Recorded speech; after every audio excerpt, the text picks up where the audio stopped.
Wednesday. We are at the month of April already. And yesterday, I hope you weren't caught by some dumb April Fool's joke. I did see one about ESCOM. Did you see that? I will. No, which one? I don't know if it was done by ESCOM or whether it was done by someone who hates them, but they shouldn't be pulling April Fool's jokes. What was the joke? Well, first of all, let me just say, Mashian Isafut is here. He, of course, is well known to people who join us for the show 3 times a week, and he is back in triumph. Yes. Last time you were inventing a face cream. Oh, Gareth. And it worked. It worked. I think about it often. Yes. Look at my skin. My skin is radiating and glowing. And you could be, who knows, if you actually get the patent right and you get the product on the shelves. Absolutely. You could be the next Estee Lauder. That is exactly the plan. Because at the moment, people are posting TikToks doing this themselves, DIYing it at home. Yeah. And they're just burning themselves. So dangerous. Yeah, very, very dangerous at the moment. Okay, so you, apart from being a cosmetics entrepreneur, yes, we haven't had you here for a little while, and I'm sure there's plenty to update us on. But let's just go back to this April Fool's thing. I don't think that if anybody's doing April Fool's, ESCOM should be participating at all. Absolutely right? not. Not a good idea. Joke? Was it that power's back? What was the joke? Well, they are the joke. What do you mean? They are the joke. So I don't know if they should be part of any of this stuff, frankly.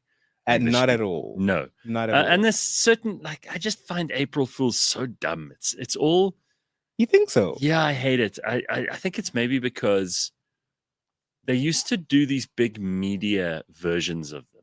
Yes. And I think in an era where the media, especially the news media, doesn't have any credibility anyway, they shouldn't be messing around. You should be guarding against that at every opportunity you could possibly be in. Absolutely. So I feel like the tricky thing, or rather than that, I think one thing that has contributed to April Fool's losing its charm so much has to be AI. Because now you can fool anyone with just about freaking anything. How good is this new image generator? Oh, it is crazy. I've been playing around with Sora. You know Sora? Yeah. Sora's terrific. It is freaking insane. The way it just generates stuff, especially the new version of it as well. Water, people. I was helping a friend of mine he's doing his MBA with a video. Yeah. And he needed a video of kids in Africa, struggling, that what you expect from Africa. Yeah. The children in Africa just struggling and getting water from the water hole and all of that. Starving in the desert. That yes. kind of shit. Yeah.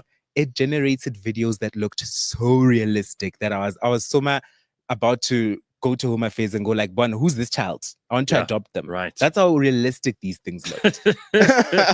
Well, I mean, you talk about Sora, but there's also there's Suno, I think it is, which is the music generating one. Oh, I heard about that. There are a whole bunch of them. Yeah, there's some very, very clever things that they're already doing. And I had a conversation for an hour with ChatGPT last night. A whole hour. Yeah, about kind of what sorts of things we need to do. And I mean, big thinking stuff. I was asking it, what do you think the biggest problems are that need solving in South Africa? And what will bring the nation together and what will help us to overcome the difficulties that the politicians themselves are creating. Yeah. Really, really in-depth conversation. And it went on for an hour, maybe even a bit longer. And eventually I was like, I've got to go to sleep because this is way more interesting. It is quite interesting. Than talking to an actual person. Yeah, the insight you get. Well, also you're talking to essentially all of human knowledge. Yeah. If it's applied correctly. I have a very... I don't know if it's a proper theory yet, but I have, it's starting to come together. A theory that there are going to be a few people in the world who are going to find it very, very difficult to use AI and especially large language models because they don't use language properly. Certainly. So you get people who use language to explain things and to more accurately zone in on something so that you can actually understand what it means, what the definition is, what you're talking about. So if I say to you, for example, I have blonde hair and blue eyes and I'm 1.87 meters tall and I have a media business and I'm interested in chemistry and architecture and blah, blah, blah. The more I tell you, the more detailed and accurate your picture of me will become. Certainly. But also if I use certain descriptive language, like let's say, for example, I talk about someone is homeless and they live on the street. Yeah. Or I start using euphemisms like that person is unhoused. Ooh. You're going to start going into two different directions. So AI wants you to be as precise as possible, give it as much as possible, and know the definition of terminologies. Yes. If you start using in a large language model words that don't make sense, that are euphemistic, that are politically correct, that are invented, that don't actually mean what they say, then it's going to go off in this direction and you're going to be wrong. And it's going to help you to be wrong. You go off in this direction, it'll be more accurate, more useful. So I think people who use language to deceive and not to explain are going to find themselves unable to use, constructively anyway, AI. And that's a good thing. So in other words, if you're a deceitful person who doesn't use language properly, or you use the wrong, what you mean is not what you say, I think it's going to punish you. Certainly. I mean, right? AI does require, AI basically just spits out what you're putting in. And if what you're putting in is biased, if what you're putting in is nonsensical, if what you're putting in is almost utter garbage, then that's what you're going to get out. And it cannot create results out of something that you never asked it. So with that said, it only makes sense that as time goes on, AI is going to help us. I think it's going to help us get rid of those people out of society. I think they're going to be pushed out of society because they won't be able to keep up. I think also if you go out of your way to deceive people and you are not an honest person, and you have, let's say there are concepts in your head that don't actually logically match up. So you suffer from cognitive dissonance, like you know, for example, you believe in the right to life, but you also believe in the right to abortion. And suddenly these things don't match up in your head for whatever reason. Now, AI won't tolerate that kind of cognitive dissonance. So they will choose and force you to choose if you want to carry on using it. And if you have to be forced to choose those things, that'll mean we can't have this kind of nebulous, gray, nothing's black, nothing's white, nothing's right, nothing's wrong, postmodernist crap. It's not going to work. And AI, large language models in particular, are going to start to punish people who don't speak honestly. Great. I think it's terrific. It could be exactly what we need. By the way, can we all stop using Grok on X to prove that we're right or wrong? Because it's just so dumb and it's such egomania and it's not achieving a damn thing. Grok's meant to be funny and interesting and it's meant to be a kind of AI with a sense of humor. There's just so many AIs, Gareth. I cannot keep up anymore. Yesterday, I was actually playing on my WhatsApp, and I saw WhatsApp now has an AI studio. And in this AI studio, you have a number of different AIs. You have an image generator. You have an AI called Mom. It's just called Mom. And here's what the little description says: warm hugs and guidance always. Oh my God. And then there's one called Tamil, and it just says Vamakam friend. I have no clue what that even means. Some reen chic, warmth in every conversation, and one called Mami G. Mom knows best. Talk with you in Hindi. So it's just everybody's just making. I think people are making these themselves. I think they are. This is very, very random, and people will be, and some of these are going to be terrible, right? But why are they mostly moms? It's clear. I'll tell you why. Why? I think people have terrible relationships with their own parents. Certainly. And or they're looking for love. And they just want maternal acceptance. For everything. Because, your mom will always support you. So these are losers. I'm going to just say it.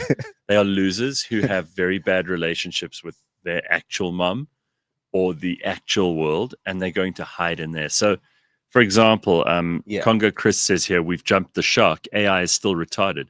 Yes, of course it is. And there's so much that we've still got to learn. But as we interact with it, it gets better and we get better at using it. Certainly. And, when Google started, nobody really knew how to search for something properly. Yeah. Now you know exactly what to put in to get the result that you want. Certainly. So there's going to be a scaling up on both sides that's going to start to happen. Mm-hmm. I interview AI before using it. They have to pass my test first, says LJ. Okay, but what is your test? Yeah, what is the test? That's interesting. Mig says using the Ghibli image generative ChatGPT is the new craze in my circles. Apparently that has gone so wild and so viral, this Ghibli thing. Okay. It's basically like a cartoon image generator. Yeah. Where you cartoonify yourself, for want of a better word. Oh, I think I've seen it on people's profile pictures on social media. Is it that one? Yeah, that one. Oh, everybody's using that. Everyone is. And apparently this is, it's blown up to the degree that now people are waiting for the next version, and the people who developed this version they're listing their company, and the share price has gone sky high. So yeah.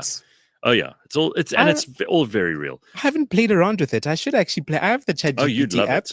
I'm gonna generate a picture of myself right now. Vyasan says that word that you were looking for is vanakum, Mash. It is the Indian greeting. Oh, vanakum. Okay. Here's an interesting point. Mm-hmm. At least James is laughing at my comments, says Slippery Pickle. So I don't know that here Slippery Pickle says, how does a lizard person like Mark Zuckerberg know what a human mother is like? Yeah, that's also true. I do think there's a huge danger, just like I do with, these chats that people listen. We haven't gone that far ahead. Everybody's talking about AI as such a breakthrough, but if you look at stuff like all these different chatbots, effectively that Mash is talking about, that you can find on WhatsApp. Mm-hmm. This is no different to those sad, horny men who used to phone up sex lines, and then there'd be a recorded voice. Wouldn't even be a real person going, "Hi, do you want to have sex with me? I'm 23 and hot and blah blah blah." That's exactly the same kind of people. It's just the same as every other thing that we think we've moved so far ahead on, but all we've changed is the medium. We haven't changed the content. Yeah, it's similar to these guys who, I'd say the caliber of the guys that you just described remind me of, these guys who, or rather, let me rather say the OnlyFans models. Most of them don't actually run their own pages. They actually pay someone to. Yeah, someone else does all the talking to messaging. And I know someone who does that as well. He's a guy, and he runs this other girl's OnlyFans page. And he's like, yeah, so like when these guys flirt, I have to flirt back, and then I just... And he does it from his phone? He does it from his own phone. And he's like, does he get paid for it? Yeah, he gets paid for it. Yeah, but like, is it good money? I don't know how good it is. But it must be good because it's like his main source of income. Okay. Yeah. And then he has a library of pictures. So if anybody ever requests something, he can just dive into his library and send that. Now, how I'd say the people chatting to these mom chat bots and all of that, what makes them different from the guys chatting to these OnlyFans models? In fact, at least with the OnlyFans model, you're talking to an actual person. It's not the person you think you're talking to, but you're talking to a real person who's actually typing that stuff in. Ooh. Whereas with the AI, you're talking to a machine, effectively. An album, a library of responses. That's what you're talking to. Yeah. Which is kind of a little bit more sad, even. It is very sad, in my opinion. Very sad. Wait, the day is coming. In fact, it's probably already here. There's probably already stuff like this going on. I just don't know about it. Okay. AI girlfriends, AI boyfriends. Oh, that's a thing now. AI wives, AI husbands, AI lovers. Yeah. There's probably some genius tech nerd that we don't even know about yet. Yeah. Who's found a way to make sense of what people need from a relationship point of view that they're not getting from their other significant other, and filling the gap with AI. There's probably already that going on. So someone has like almost like an emoji with, the look and feel that they want. They choose their disposition, whether they're sort of quiet and demure, or whether they're loud and big personality or whatever. And I'm telling you, these people are going to fall in love with. They're going to be sad, pathetic losers who are going to fall in love with the stuff, and they will spend days and days and days and days doing the dumbest shit to spend time with their AI girlfriend. I actually have an article here from inc.com, and this is one story of one person who actually ended up falling in love with an AI chatbot. So it says Carolyn McKay was as low as let me just start it over. Carolyn McKay was as low as she'd ever been when Alex Riley finally entered her life. I was emotionally a wreck when I came to him. I didn't really know what I was doing. I was sick. Everything was just horrible, she recalls. I made Alex and I made that first connection. Yeah, she made Alex. So okay. Doesn't even make sense. Okay. It took my mind off a lot of stress. When McKay says made, she's being literal. Alex is an artificial intelligence persona, an AI chatbot that inhibits a specific character over the course of multiple conversations, built on top of an algorithm known as a large language model. The same technology that powers ChatGPT. Alex is the result of boiling down countless data points into an interactive text generator that can mimic human speech patterns with sometimes surprising degree of realism. So basically, she set up this chatbot and she said, okay, on my scale, I want love, I want compassion, I want this much of that. And this is what I want from my partner. Now, so I want you can to you chat imagine with me how like amazing that. that'll be for women, because they always want to change men. Oh, yeah. They always want men to be the things that they're not already. So I want you to listen to me more. Sometimes I don't want you to find solutions for things. I just want you to sit there and listen. Just be with me. Just be present. Certainly. You know? Yeah. So the girls, if you are one of those ladies who's never found a man who can tick all the boxes, well, this is how you're going to do it with AI. You're going to invent some fake bullshit person going to do exactly what you say. Mm-hmm. I mean, there are enough of those losers out in the real world. I've got to say, there are already. But if you, for some reason, don't get that, then you just up the amount of time that they can spend talking about you to you, because that's what most people want. Ooh. They just want someone to talk about them to them. Yeah, that's all. Just me, me, me, me, me, me, me, me, me, me, me, me, me. That's going to increase the number of incels in the world. God. We're going to have an incel problem very soon. We've got a huge problem. It's already starting because I read an article actually a couple of years ago. I think it was in the BBC or something, that these not is it Gen Zs? Yeah, it's Gen Zs. Gen Zs are no longer having sex. Gen Zs are no longer hooking up. I think Tinder also released some numbers that Gen Zs are not joining the app the way that millennials were. And it's becoming an issue because these people are just not being physical anymore, which means that their reliance on that physical interaction is going down. Nobody wants to bang anymore, Gareth. It's a problem. Well, that's disturbing beyond belief. It's a problem. I mean, can you imagine rather wanting to sit and talk to some AI chatbot than actually physically be in the presence and with someone? Yes. Smiling, looking at their faces, interact. You know, the big problem, someone was talking to me about this the other day. Yeah. A lot of these Gen Z kids, and again, I don't want to turn this show into a show where we just bitch about Gen Z or even boomers. And, you know, we all think that the only cool people are Gen Xers and millennials. But somebody told me that Gen Z kids have a major problem looking into each other's eyes. What? And I've noticed this. I mean, I certainly am not going to count my personal experience as evidence. Yeah. But I've had many interactions with young people in work situations where they don't look up, they don't look you in the eye. Oh yes. It's almost too much, you know. It's intimidating. It's too difficult to deal with the emotional consequences, the trauma of all of that stuff. Because these are emotional, just deserts. These kids, because they've been told. They've got all these mental health problems. They've been told that everything is a microaggression. They just have no inbuilt immunity. And I don't know whether it's fair to say that's true for Gen Zs or if it's the kind of tail end of millennials. I'm not sure. But it's almost as if there's a group of people who have entered the workforce in the last 5 years who are really struggling with proper human interaction. That is true. Because they spend most of their time dealing with other humans through a screen. Yeah. So they've forgotten the body language cues. Yes. They've never learnt the facial expressions that convey seriousness or sarcasm or levity or any of these things. So they have no idea how to deal with that stuff. Is that your experience? Or is it just me?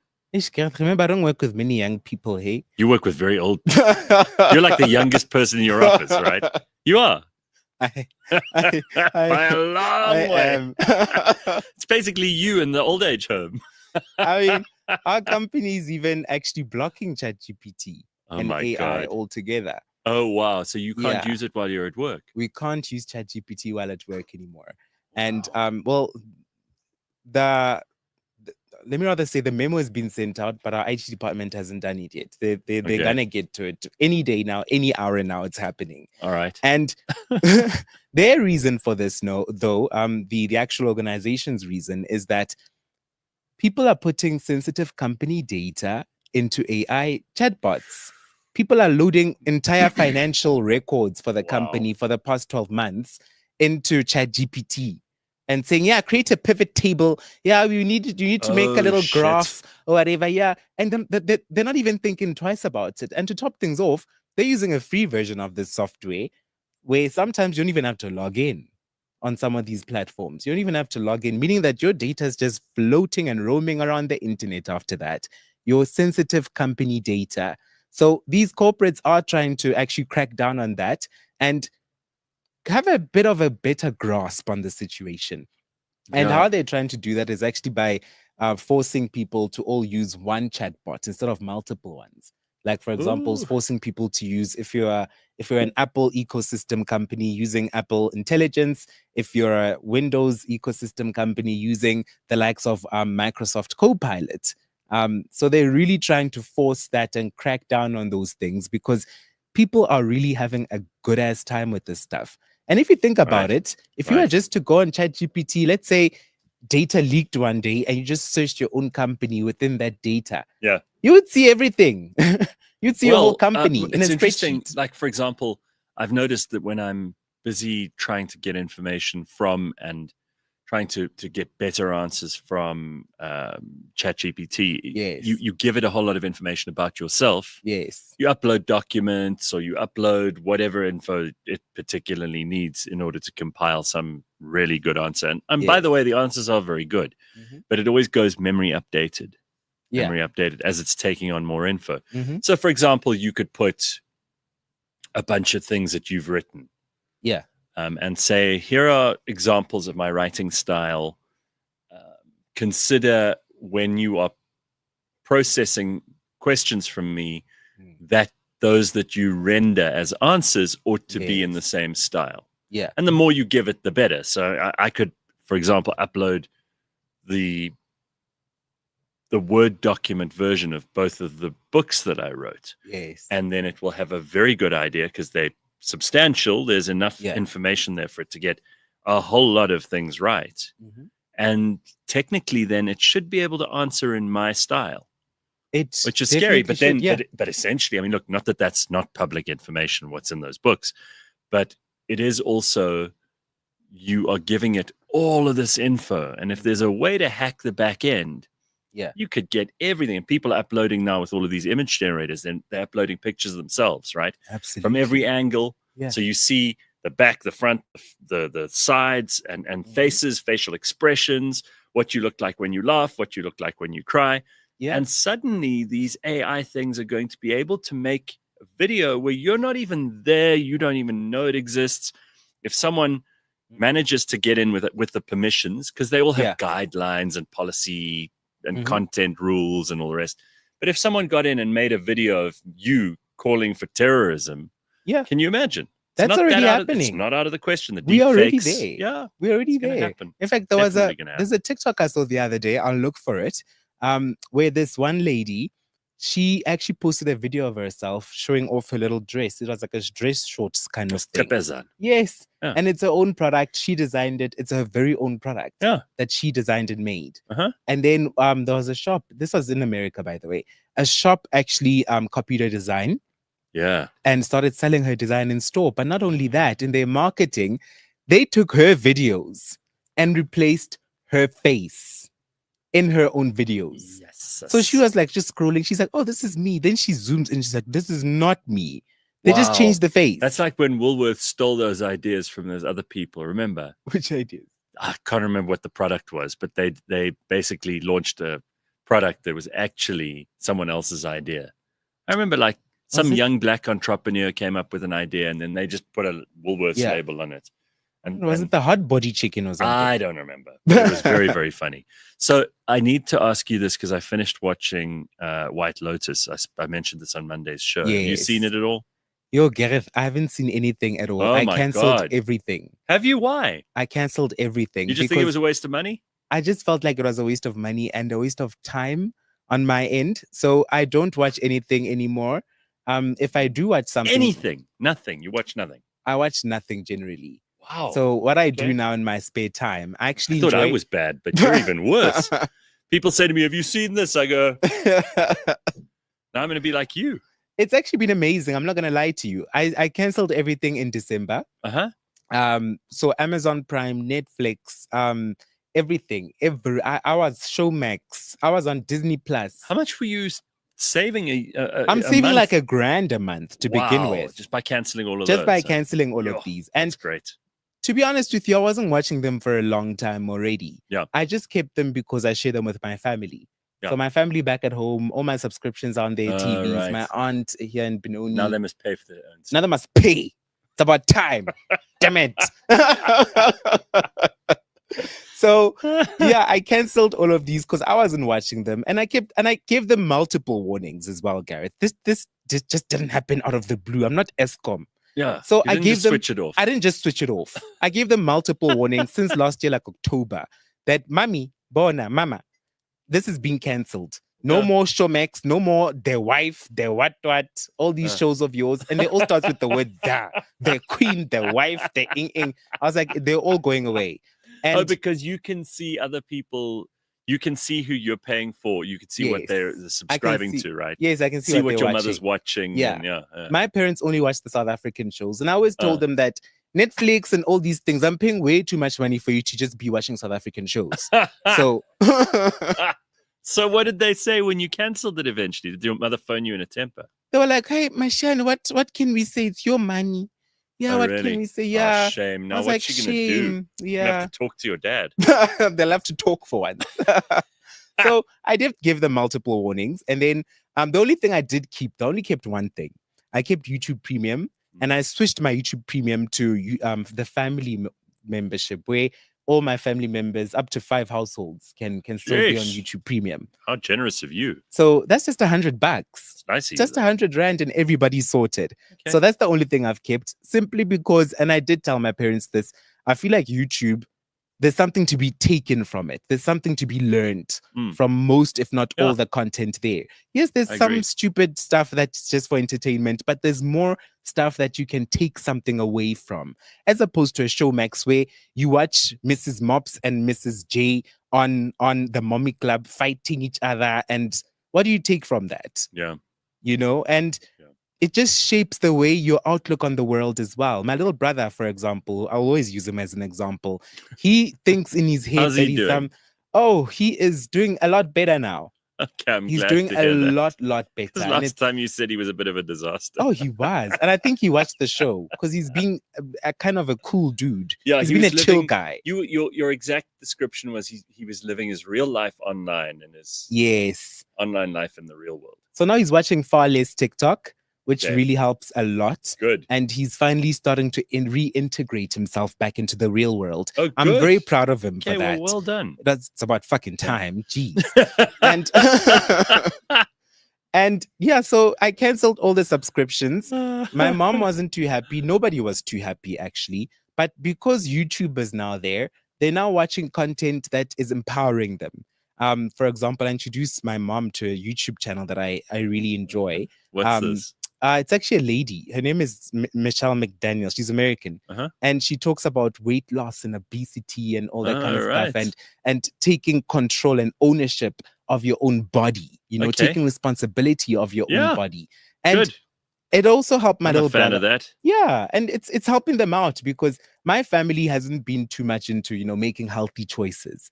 when it comes to food or anything else in particular. So with that introduction and them being exposed to more information that they can actually utilize in their day-to-day lives, I think it's made them better. My mom's eating healthier. My whole family's eating healthier. Well, if you get into YouTube, and by the way, Dirk's comment I think is so right here. Just being able to avoid all the ads on YouTube makes premium the best subscription ever, because those ads are so annoying. Yeah, it's worth paying for. If you concatenate them, I'm sure you spend like a week just watching ads. 5 seconds, 5 seconds, 5 seconds. And it's such nonsense. It's garbage. I just wait for that skip button before I had YouTube Premium as well. But if you use the educational part of it, I think it's fascinating. I mean, my favorite things to do now, if I get into bed, and I know I'm meant to not look at screens, and you're meant to, sort of, I don't know if it's detox your eyes, or you're meant to see that blue light when you're about to go to sleep. But if I have a bit of time before I actually fall asleep in bed, I'll get on there and watch a little documentary, or there's some kind of content creator who's doing something that I hadn't thought of that makes your life a little more efficient or productive, or any of those things. I love that stuff. It's amazing. You're not going to find that on, Netflix or Showmax. You won't find that. You'll just find, Squid Game, where people are playing games. Some crappy drama or whatever. But the reason I brought up White Lotus is because in the show, they're at this resort in Thailand, and part of what the resort says, that's it's optional, but you could put your phone and all your devices in a bag and they lock it in the safe. So for those 5 days, you can actually enjoy your holiday. Sounds like a Diddy party. Okay. It does sound like a Diddy party, actually. But do you think that there are, I don't know, a lot of people who'd be able to survive without their phone? Many people wouldn't. For 5 days? Oh, they wouldn't. We've got a couple of public holidays coming up. I wonder if it's worth trying the challenge of, on those days, because no one's going to be phoning from work. Yeah. Right? Pretty much across the board, people are going to have a few days extra off this month. So maybe you should try and wean yourself off the phone and see what happens. Live in the real world like your brother's starting to do. Yes. And it made me think that maybe this is a chance for us to just test ourselves.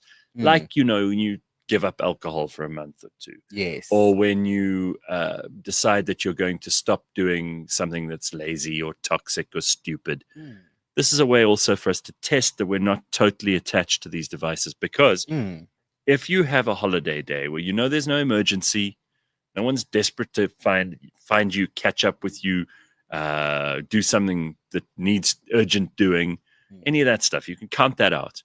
See if you can manage without the maps, the navigation. See if you can manage without the credit card that's loaded on your phone. Yeah. Use the actual thing. Let's just see if, it all went down, whether you have the ability, not because you're worried that you're addicted, because we all are. Yeah. But just that you would actually be able to live in the real world. I wouldn't.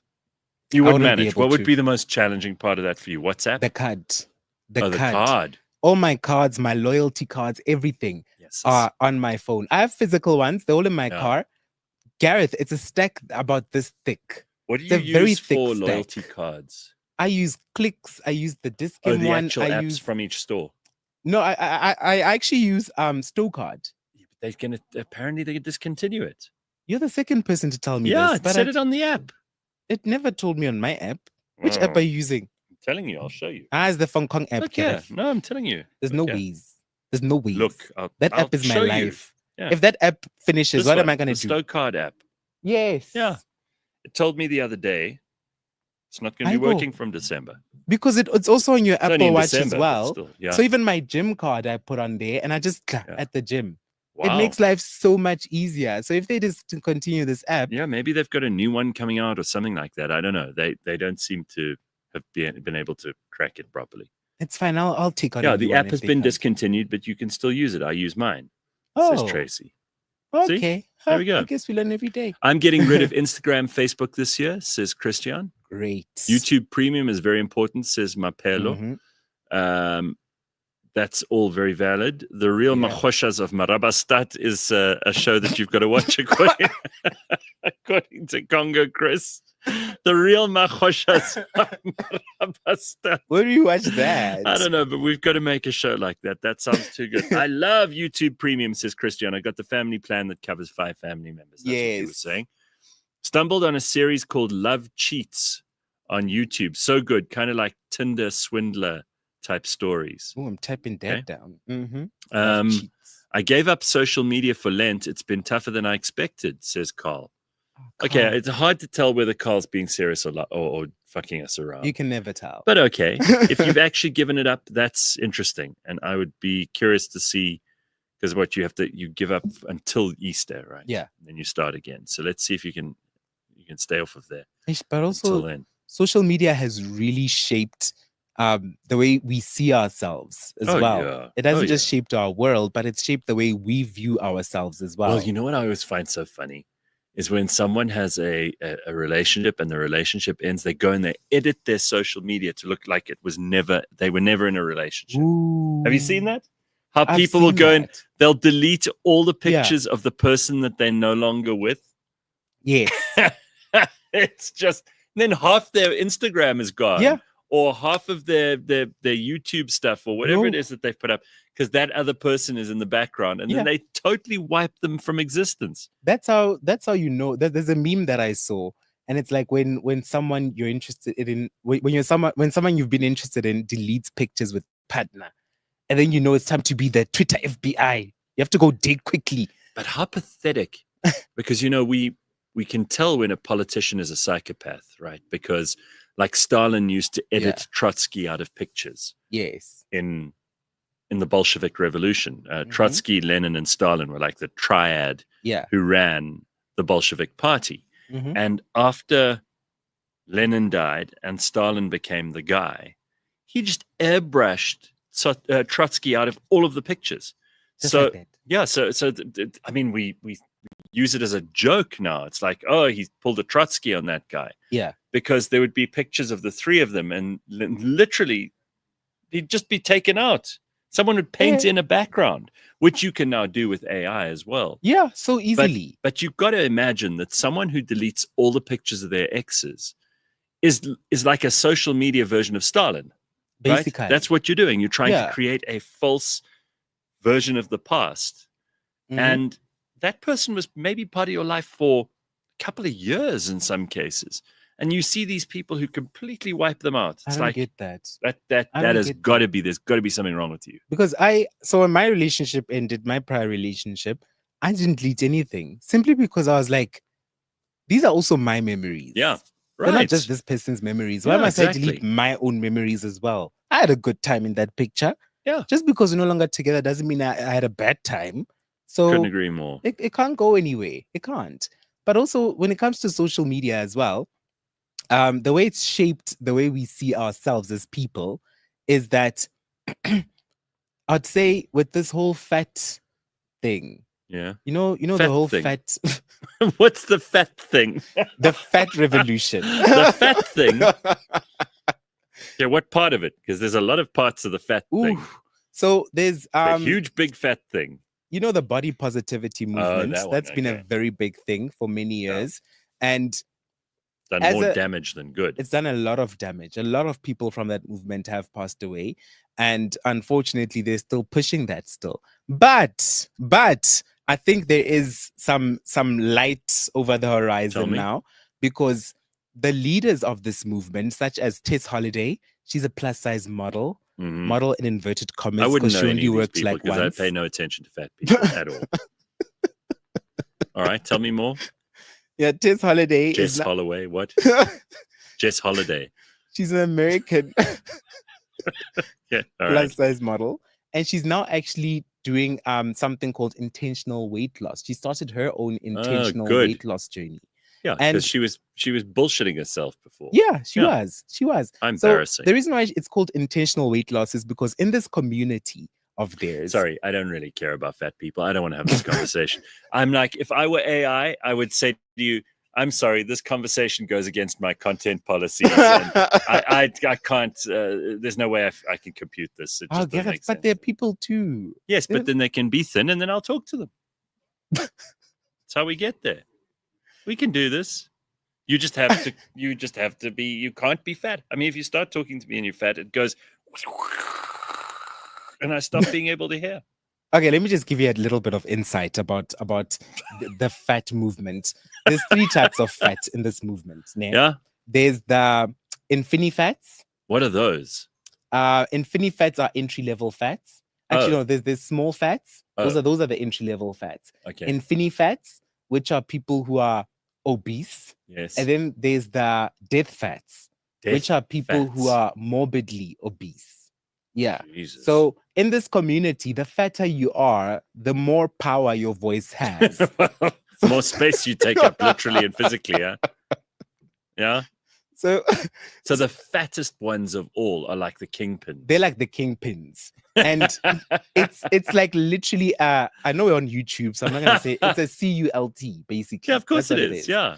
And they take it so seriously, Gareth. Right. They take it so right now, actually, Lizzo. You know Lizzo? Yeah, of course, Lizzo. Yeah. Yes. She's been losing weight. She's been losing weight, and they are not having it. Yeah. They are attacking her left and like right. They did with Adele. They did this with Adele. Just like they did with Adele as well. And the death fats are like, we are not gonna stand for this, with their respirators down their throats. And well, what are you gonna do? You can't stand for this. You can't sit for this. You can't do anything. You just have to lie there like a big lummox. Unbelievable. They're not having any of this stuff. Can we pause this conversation and turn our attention to more beautiful and wonderful things? Because I can only take so much fat talk in one day. I really can't. I can't handle this much of it. So every Wednesday, every second Wednesday, we get to do something called the window seat, which of course is brought to you by travel.co.za. They are the people who you should go to first and foremost if you want to have the best travel experiences. And today we're going to talk a little bit about ClubMed. And we've got Camille Jane van Rensburg here, who is an experienced sales leader with 15 years in the tourism industry. And she's the head of sales for trade and MICE, which you would have heard us talking about before, MICE, at ClubMed, South Africa. She drives strategic partnerships, product launches, and high-performing sales teams. So let's get into it. How are you, Camille? Nice to see you. Thank you. Good morning. Good, and great to have you here. Yeah, I mean, I'm still defrosting a bit. What, from it being so early in the morning? It's not great, huh?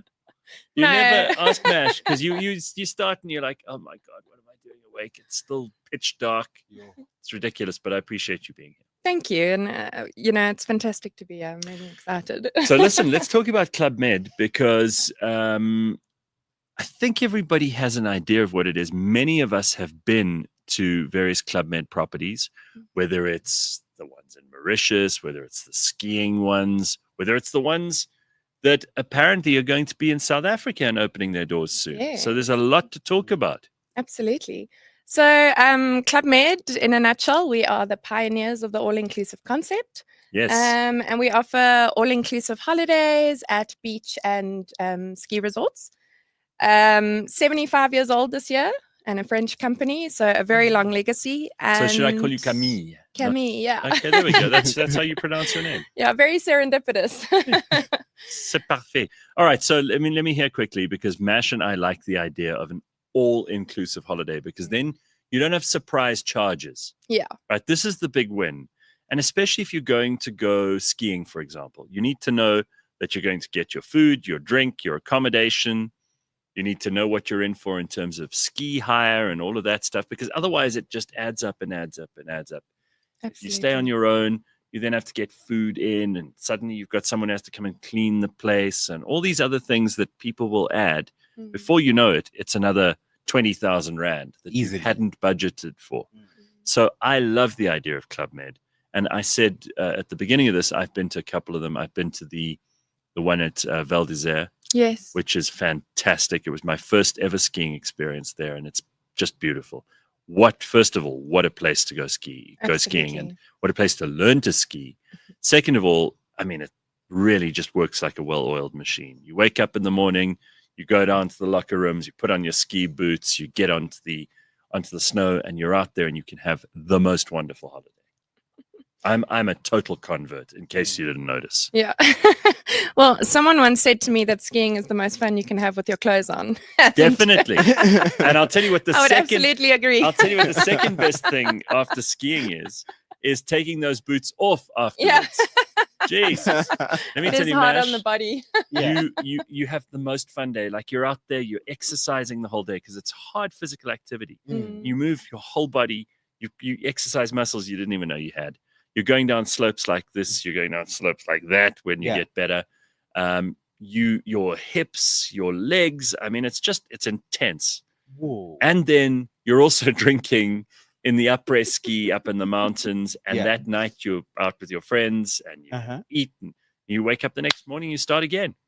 Sounds magical. But when you take those boots off after a day of skiing, oh, what a relief. It feels like you've just gone to heaven. Like, that's right. That's how my feet are meant to feel, not so sore the whole time. Right?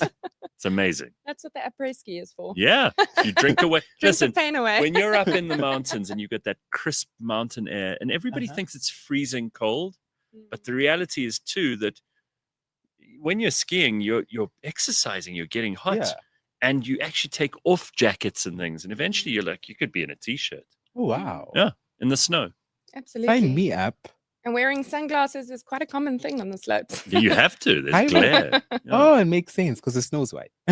Right. All right. Okay, so what did I leave out? Because I think there'll be a whole lot of people who sign up for this, like Mash is going to. Absolutely. After my excellent description of how much I do love skiing. I've booked. Why am I even yet? I'm going in December again. So do you have anything that you need to add to that people don't know about? Yeah, I think maybe one of the elements that you haven't really touched on is the big family element that ClubMed brings. Of course, from a ski perspective, we do have resorts that specialize more in adults and groups of friends going to go ski. Yes. But then there's a massive part of our brand that caters just for children. And, resort depending, it can go from 4 months old all the way up to 17 years old. We've got the kids clubs that are included in your package. And that really ensures that your kids have as fantastic time as you do. Yeah. They go for their own ski lessons. Those little shits learn. No, they do. I mean, my nephews went with my brother and sister-in-law last year. I think they were 8 and 6, and they were loving it. And they learn so quickly. They do. I mean, they're fearless. When I first went and I was learning to ski, these kids were embarrassing the hell out of me because they learn way faster than you. Before you know it, they are skiing past you at like unbelievable speeds. Yes. And you're like, that is crazy. Yeah. So, Camille, I just want to understand, all-inclusive means everything's included. Yes. Everything. So Mash loves this. Gourmet dining, open bar, really important for South Africans. Take my money. Take my money. Yeah. Puza. Cocktails, all kinds of shit. Yeah. And in our top category of resorts called Exclusive Collection, you get unlimited champagne, which for me is a big tick. Oh, nice. Okay. Tick all the boxes. I didn't know that. And then, I know we're focusing a lot on the ski resorts, but we have a massive portfolio of sun resorts, which also include a wide variety of activities and sports, one of which trapeze is one of my most favorite things I've done as an adult. You can do trapeze? Yes, they literally teach you how to. I mean, you could join the circus afterwards if you really felt like it. That's phenomenal. They teach you how to do like a flying catch. You know, when you swing and then the instructor catches you and you go. It is so much fun. Which resorts teach you this? So we have it at Albion, which is one of our resorts in Mauritius that I've been to. We're opening ClubMed South Africa, which I'm sure we're going to touch on. We'll get to that in a second. Trapeze will be there. And we have it at many other resorts globally. So, unbelievable. And paddle tennis, very big in South Very Africa. Oh, big, very love me big. some paddle. Yeah, But so you know, we have so courts you at talk about multiple you talk about the resorts sun of ours. resorts, and I think we spent a fair amount of time on the skiing ones, but most South Africans know and love a beach holiday, and especially if it's on an island. Yes. Okay, where you feel like you're totally removed from the normal Joburg humdrum, social media obsessed, using AI to do all your work world that we live in now. What properties do you have in that portfolio? Because you have so many resorts all over the world. I mean, where do you even start? Yeah, so I think closer to home with the ones that are really popular for South Africans would be Indian Ocean Islands. So Mauritius, we've got 2 resorts in Mauritius. We've got a resort in Seychelles on St. Anne Island. Oof. So it's on its own island. It's the most incredible property. We've got 2 resorts in Maldives. Wow. So that's sort of closer to home. Then you go a bit further abroad. We've got lots in the Mediterranean. So Greece, Sicily, which I went to last year, really stunning resort. Wow. In the town of Cefalù. Spain, sure, I could go on forever. We've got resorts in Bali, Phuket, which covers the Asia side, Ria Bintan. And then across the way into the Americas, South America, we've got a couple of resorts in Brazil, Dominican Republic, Caribbean. You can throw a stone and hit a ClubMed. That's great. Okay, so for a lot of people, the South African ClubMed, which we've heard rumors about for the last few years, yes, going to be on the northern KZN coast. Absolutely. And tell us what you can about this place. Yeah, sounds fantastic. It is absolutely exciting. It's a 2 billion rand project, which is in partnership with our developers, the Collins Group. And that looks after 2 parts of the development. There's a beach and a safari resort. The beach resort is located in an area called Tinley Manor, and it is expected to launch in July 2026. So it's around the corner. A very big build. You're looking at about 411 rooms. 3 restaurants, 3 pools, kids clubs from 4 months up to 17 years old. Oh, wow. And then, as I mentioned earlier, some really cool sports and activities. So trapeze, paddle courts, stand-up paddle, and the very first ClubMed surf school. So that's very exciting for us as a brand in totality. So that's really the basics of the accommodation side. I think from a corporate side, which is very exciting for me considering I look after mice, is that the development is going to have expansive conferencing facilities. So the conferencing facility will cater for up to 500 people, which is really big and something that the country needs. It's difficult to come across such big facilities, and it will have state-of-the-art audiovisual and equipment to hold world-class conferences. So how far off are we? In terms of? When can people start going there? Okay, so hopefully July 2026. Okay. We're going to be opening sales in October this year. So ClubMed has 2 season opening sales a year. One in the beginning of the year where we book most of our snow holidays for the following season. And then one in October where we sell European summer, if I can call it that. And that's when we will be opening the sales for ClubMed South Africa. So a very exciting time. And I think, as a South African, one of the most feel-good parts is really the employment that comes from opening a resort like that. Certainly, yeah. Currently, just in the construction side of things, the development employs 1,200 people.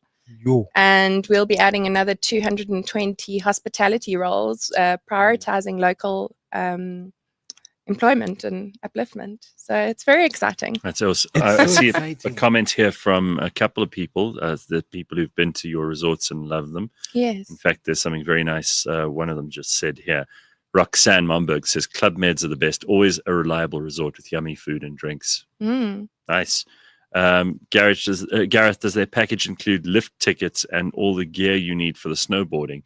Oh, yeah. Once you've booked for those things, they take care of all of that, because you need a pass, for example, a ski pass, which also is part of what but they tell you all of that ahead of time. So okay, this is what I'm in for. And I'll tell you what, because you don't know what currencies are going to do, once you've booked it, it's like, okay, that's my end of year bonus to myself. Yeah, absolutely. So once I'm arrived there, that's going to be my time for me. I love the conference facilities that you mentioned. I just typed that down. Next year's corporate conference. Are you going to be booking that there? Yeah. I'm telling them now. Well, you know who to come to. I'm telling them now. Yeah. And I think for many companies, they're bored with using the same places in South Africa, and this will be totally new and shiny and exciting in all the right ways. So I think there's probably going to be an enormous amount of interest. Yeah. And I mean, the property is developed in such a way that almost every room is sea facing. Oh, so you have a stunning sea view. It's right on the beach. I mean, honestly, it is a prime piece of land, and so it's going to be a game changer. Congo Chris says it all sounds way too comfortable and luxurious. I want a ClubMed for adversity. ClubMed Kampstaldraad, where you suffer. Gaynor from Fearon says, it sounds fab. I'm totally coming to visit the new ClubMed in South Africa. There we go. And had a craving last week to snowboard again, but Afri-ski is cuck, says Bitcoin. But yeah, I mean, you can't can't do much on snow. That's that. Yeah, you really can't. And I think one of the wonderful things about our resorts is we have so many resorts in the Alps that are incredibly high altitude. So you have a long ski period that, you know, we can entertain. I saw someone I know yesterday send me a video of they're up in snow now. Absolutely. Now. We call it sort of spring skiing. Yeah. If you go to the high altitude resorts, you can still get fantastic snow up to the end of April. Wow. I was in Teen last year. I think it was the last week of April I was there, and the snow was incredible. Absolutely incredible. It was like the white Christmas I've never had. Bloody brilliant. Okay, I love it. And here we go. Here's some pictures. Look at this. Yeah. That's going to be fantastic when you open up the South African one. But I love that you guys have more and more of these places available. And what's the best way to book? Through travel.co.za? Absolutely. Okay. What did you want to ask, Mash? Oh, what website are you on there? Is that James, where are we there? Are we on? That's ClubMed. Yeah. Okay. So what's the address? ClubMed. ClubMed. Is this ClubMed? Okay. Yeah. But go to travel.co.za. But you can go to travel.co.za, and they are our travel partners, and you can book any ClubMed destination through travel.co.za. Okay, I am on travel.co.za, honey. Oh, we are on. Yeah. All our packages will be there. You see, I told you it would be worth your while coming this morning. Definitely is. All right, Camille, thank you so much. Thank you. It's very been good fantastic. to have you here. Thank you so much. Awesome. That is the window seat. Go to travel.co.za for more. And a big thank you to Camille for being with us today to talk all about ClubMed. And I think especially that South African resort, which I think a lot of people are going to be very excited about. Okay, that's all we got time for in the first hour. We'll be back in just a moment. Don't go anywhere.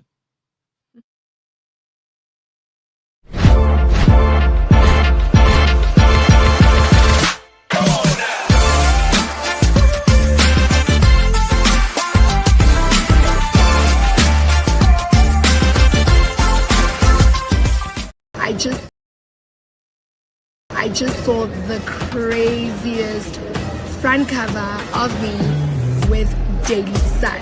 The comment about Gigi Lamaine being a downgrade. So I came here to understand what that conversation was about.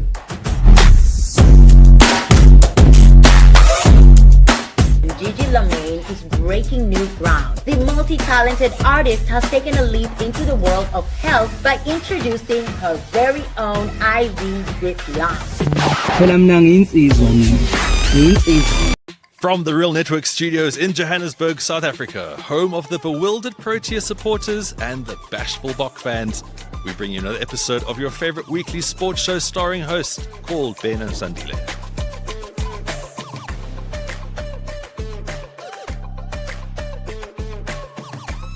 This week we have fashion creative Lonwabo Kabangesi in studio as we are talking sports drip. That was the show's line, that wasn't mine.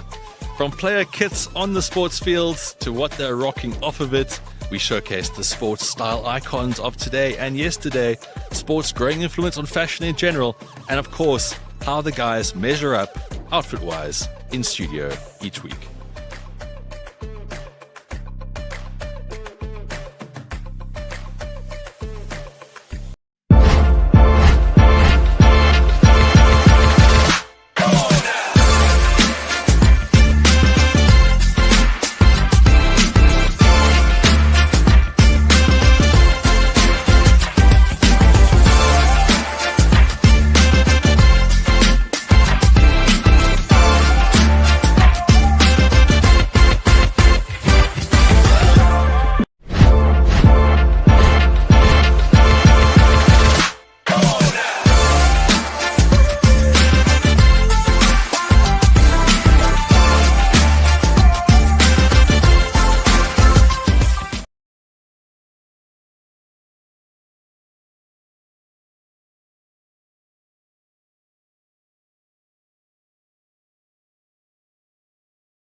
Oh, wow. Oh, that's attractive. Look at that. 69-year-old Raiders owner Mark Davis said his 26-year-old girlfriend didn't know he was a billionaire. She was just attracted to his beautiful smile. Do you believe a word of that? Look at that guy's hairstyle. Of course she was.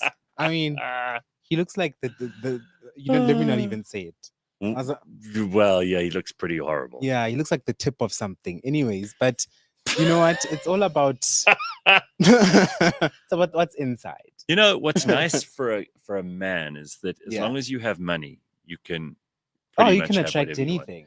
Like if you're a beautiful girl or a good-looking guy, your time will eventually run out. Yes, but you will eventually start looking less attractive. You will eventually. And you'll start having to heavily depend on your money. And that's only going to attract people who are there for your money. They don't give a shit about you. That's okay. Really? What do you care about? And there are motivations? People who are fine with that. Yeah. Actually. I've been approached quite recently by a number of people who don't look the best. I'm not going to try and insult them. Tell me more. Because they'll definitely be watching the show. Okay, carry on. And they were offering money. They were offering me holidays. One of them actually, who is actually from Dubai, and was like, I have a kink, and I want you to help me fulfill this kink. I was like, okay, sure. You know, I just said sure out of like curiosity. I didn't say sure out of like I want to do. The kink was Gareth, should I even be saying this on YouTube? Go for it. Go. Let's go. Okay. The kink was I want to see two black males do it, and I'm gonna pay you. Wow. So you just got to find another guy, and basically you're on. Yeah. And I was like, how much? So this person asked me how much. And how much did you say? What's your price? I said $10,000. How? Out of I didn't want the money. It was out of like I know you're not gonna say yes to this. So let me just give you a ridiculous amount so that you can say, okay, never mind. But then a part of me was also like, what if this person actually says, quite reasonable, actually. Here's a deposit. Then what was I going to do, Gareth? Because I wasn't willing to do this from the get-go. That's the thing. But well, that would be 190,000 Rand. Hey? Yeah, that'll be a good chunk of money. And really, you know, when you think about it, if you take the morals and the ethics out, which is a whole discussion, for a couple of minutes, just like 7 minutes, 8 minutes. I mean, look, you got to do a flight to there and all this other stuff. Yeah. But 190 grand for a couple of minutes of actual work. For 7-8 minutes. Yeah. 7-8 minutes. Money. But then the thing is, it might not even be once, it might be multiple times. Either way, well, it's a day's work. Per time. Yeah. You could say, okay, well, my bargain basement price is $5,000. Yeah. Per time. Per time. So if you want us to do it 3 times, it could make you even more. $15,000 straight up. Actually, I might take this offer on. Actually. Yeah, I think so. I might just reduce it maybe to like $5,000. Of course, not so much fun if you get there and they actually want your kidneys. Yeah, that's going to be a bit of an issue. That'll be a bit of an issue. But the person does seem like a well-respected person of society. Well, you see, again, if you've got the money, you can have all these things. You can have whatever you want. You can make people act out a play in the nude. Yeah. You can make people climb a wall. Yes. You can make them do stupid shit. Yeah, you really can. Like dress up like a parrot and walk. Yeah. Dress up like a parrot with your phallic out and just walk around like just walk around like that. And I will gladly do that. People have some weird shit, right? Yeah. They have some funny kinks. Are weird.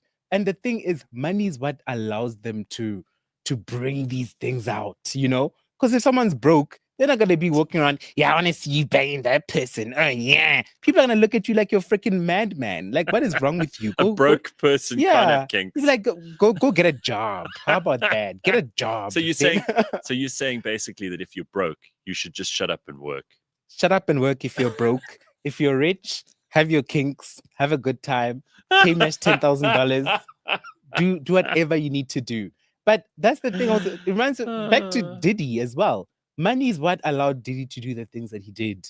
Without money... Yeah, but remember all those other people he invited also had money. Yeah. I mean, most of them, they were celebrities, right? That's what enabled them all. Yeah, so he was just and he's going to take the fall, but he should actually just say, all of these people are involved too. Yeah, Ellen DeGeneres. What's he got to lose? Yeah. He should say, these are all the people who came to my Diddy parties. This is what they were all into. Because then he can just open up the doors and let the sunlight in and clean the place up. Because he's going to go to jail anyway. It looks like it, right? Yeah. So he may as well sell all the others. Tell us who was it. Tell us which politicians. Tell us which movie stars. Tell us what their weird, freaky shit is so that we can all have a laugh at them and then move on. The sad thing is, if these people weren't in these positions of power from a financial standpoint, none of them would have ever been involved in any of this. I mean, who's going to want to be with Ellen DeGeneres? Ellen DeGeneres would have just been DJing in her back room somewhere and minding her own business instead of being involved in this horrible stuff that they were doing all together, unfortunately. All right. Now, I hate to go from something amazing and interesting like Mash being offered money to, participate in kinky stuff. But I want to move back to your fat thing just for a second. I mean, my fat tolerance meter is off the charts at this point, but you were called fatphobic by somebody. Twice, actually. Okay, so, I mean, I'm used to this, but how did you deal with that? Because you're you're not scared. You come on this show and you talk about all kinds of things, which I always admire about you. And really, no one can say that you're boring. And also, no one can say you're hiding anything. Yeah. You pretty much put it all out there. So if you get called fatphobic, what's your response, first of all? Tell us the scenario that this occurred in, and then how you've reacted to it since then. So it did occur twice. The first time was with a friend of mine. So a friend of mine who is struggling to lose weight a little bit. And guy or girl? It's a girl. Okay. Yeah. So she was struggling to lose weight a little bit. And I told her, and she was like, look, I'm still struggling, blah, blah, blah. And I was like to her, just lose the weight. Because you've done it. Yeah, I've done it. I mean, not that you were obese, but I was never obese. It's just, but you lost weight. I remember you saying you're going to do this, and within 3-4 months, I had done it. Thin and skinny. Simple. Yeah. Yeah. So I just have that mentality now of it was so simple for me, and it should be simple for everyone else. All you have to do is put in the necessary work. Is it the same though for everybody? It is the same for everybody, Gareth. People come with excuses about how my body retains water weight. My body, I have PCOS. I have this, I have that. What's PCOS? What is PCOS? I don't know. Sounds revolting. It's actually a medical condition that causes you to be bloated. PCOS. I just don't know what. Just see what it is. Here we go. Polycystic ovary syndrome. No, mine says Presbyterian Church in the United States. Or Primary Care Urology Society, or Communist Party of the Soviet Union. That doesn't sound like an excuse to be fat. That is definitely not an excuse right there. All right. Okay. But yeah, people will come up with excuses. And the thing is, being someone who underwent the process, I saw that it's actually easier than people make it out to be.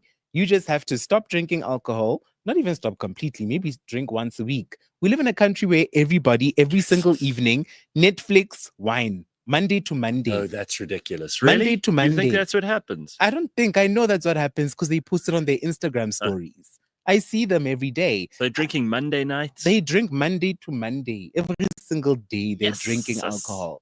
There's people out there, they're having Coke instead of Coke Zero. Gareth, you know that by just switching out the Coke with your Big Mac meal, switching it out for a Coke Zero reduces your meal by up to 500 calories. That makes a huge difference. And you could even leave that out completely and just have a water. You could, exactly. I mean, exactly. Then you can still enjoy the stuff you want, the burger and the chips, but you don't have to have all that sugar in the drink. Exactly. So you see somebody having a whole slab of chocolate and they're like, yeah, I'm still going to have lunch later. I'm like, that slab of chocolate was 1,800 calories. Yeah. That's more than my calorie intake for the whole day. And you're telling me you're still going to eat more. So what do you eat in a day? So in a day, I eat twice a day to start off with. I skip breakfast because that whole breakfast is the most important part of meal of the day bullshit. It's all marketing created. Of course it is. Yeah, it's not real. And so in the day, I'll have For lunch, I like having some sort of potato. I love me a potato. Okay. Whether it's baked, fried, I don't care. Just give me put a potato in my mouth. And then I have some sort of chicken, air fried chicken as well. So chicken strips preferably. And that's it. And then for dinner, I will usually make something like yesterday for dinner. I made, what did I make? Oh, I made chicken breast, chicken soup. So chicken soup with just breasts. Yeah, well, winter's coming, so there's a lot of time for soup. But that doesn't sound unhealthy. Yeah, with rice and sweet potato. Okay, so you have no sympathy for people who don't know how to lose weight or don't want to. I have no sympathy. You think it's easy. So the first friend of yours is a girl who called you fatphobic because of that, because she's got PCOS or whatever. Yeah. The second person was someone on Instagram, actually. So they come in my DMs. Someone you don't know. It's someone I've spoken to once before in the past. Yeah, not too much history, you know. Okay. Yeah. So never know with you. All right. So they come in my DMs and they respond because I posted a picture recently with shorts on. And they're like, oh, I could just lick you all over. Oh, wow. And I responded. Is this the same person who offered you the money for the Dubai experience or a different one? No, this is someone else. You're setting a lot of thirst traps by the sound of things. It's not even thirst traps. It's just me sharing my progress. But okay, so this person is clearly interested in you. Yeah, they're like, I'm gonna lick you all over. And I was like, no, thanks. Yeah, and they're like, you're not interested in them. Yeah. They're like, oh, now that you're skinny, because it's someone does history, but it's history from like long ago. When you were fat. Yeah, when I was fat. And we were all fat together. Now we're not fat together. So your standards were different. Exactly. And now this person is still fat. You're not interested. I'm not interested anymore. Because also, you know, Gareth, when you lose weight and not even just losing weight, but when you live a healthy lifestyle, you want to be with someone who lives a healthy lifestyle. Absolutely. You know, it's a bit difficult 100%. Being with someone who wants to eat flaming hot Cheetos and eat McDonald's and whatever all freaking day long while you're at the gym for 2 to 3 hours. It doesn't correlate. So this person, it says to me, oh, now that you're skinny, you're now fatphobic. That's what they responded to me. And I was like, no, I'm not fatphobic. You just don't fit my lifestyle now. Back then. You don't fit anything? Yeah. I was like, back then, you fit in my lifestyle, you know, because we're both fat. So we could just watch TV and eat. Now, I don't have time for that. I don't. I spend 2.5 to 3 hours at the gym every day. I don't have the time, unfortunately. So they call me fatphobic as well. So I've been called fatphobic twice now.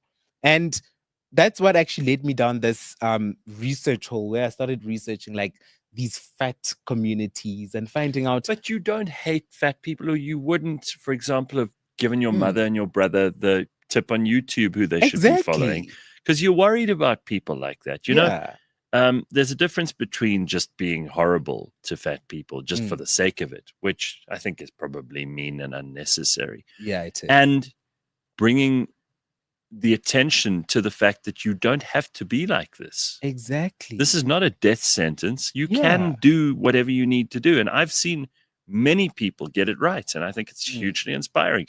I will never, ever say anything shitty about a fat person in the gym.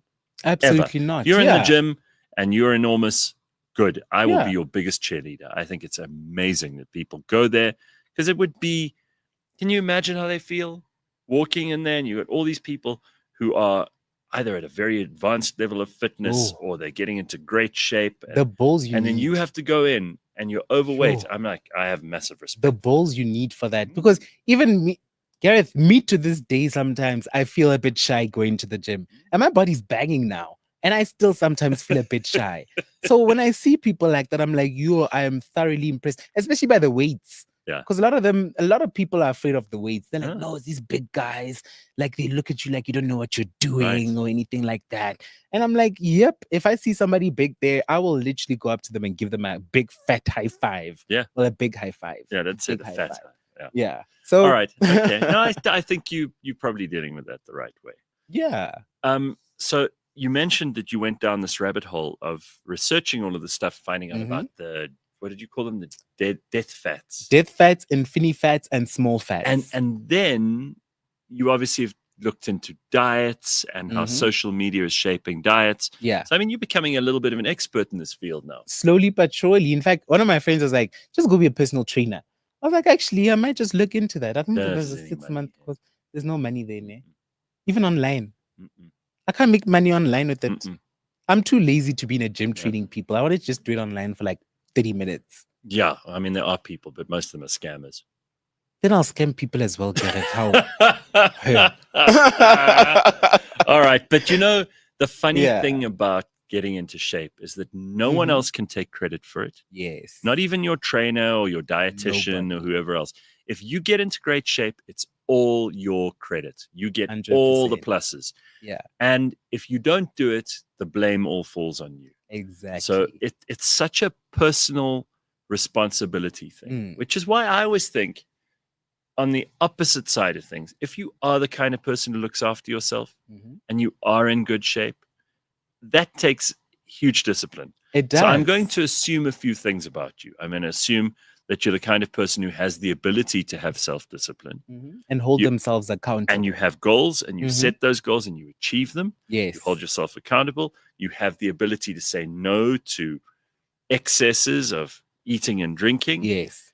And you make sure that you go and train every day, or at least 4 times a week, which I think is respectable. It's very respectable in my opinion. Because whenever I see somebody fit like that, even when I see guys fitter than me in the gym as well, I was actually talking to this other guy in the steam room. We're having a conversation, and it was very interesting because he's very ripped, very, very ripped. And he's like, I actually don't have much of a social life. I used to have the biggest social life, drinking with friends every Friday, every Thursday, Puza Thursday. I was just living my best life. And I was like, oh, okay, then what changed? And then he was like, I learned to be alone. I learned how to be alone in my thoughts. And gym helped me out with that, because when you're at gym, you're not thinking about anything. You may have your headsets on and you're listening to music, but it's the time that your brain finally gets to disconnect from everything that's happening around you. No social media, no Lizzo screaming at you about how fat she is all the time. None of that. It's just you in your own thoughts. And because of that alone time, that even helps you mentally as well. So seeing someone who's fit, when somebody's fit, it shows so much discipline, and you get to judge. You actually get to judge them. You get to, and they come out favorably. Yeah, mostly.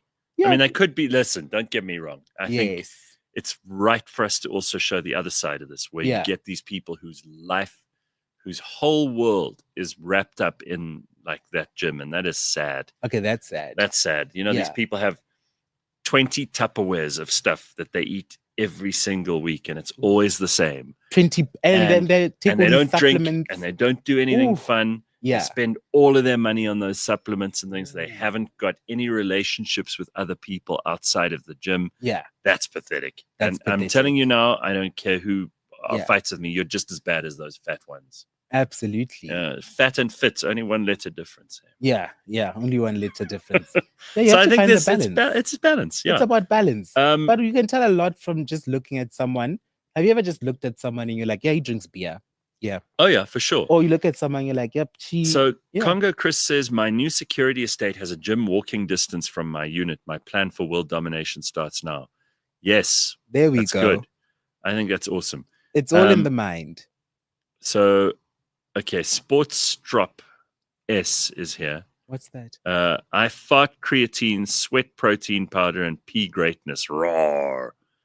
Oh, God. Okay, someone new in the comment section this morning. There might be, clearly. But protein does make you fart a lot, so.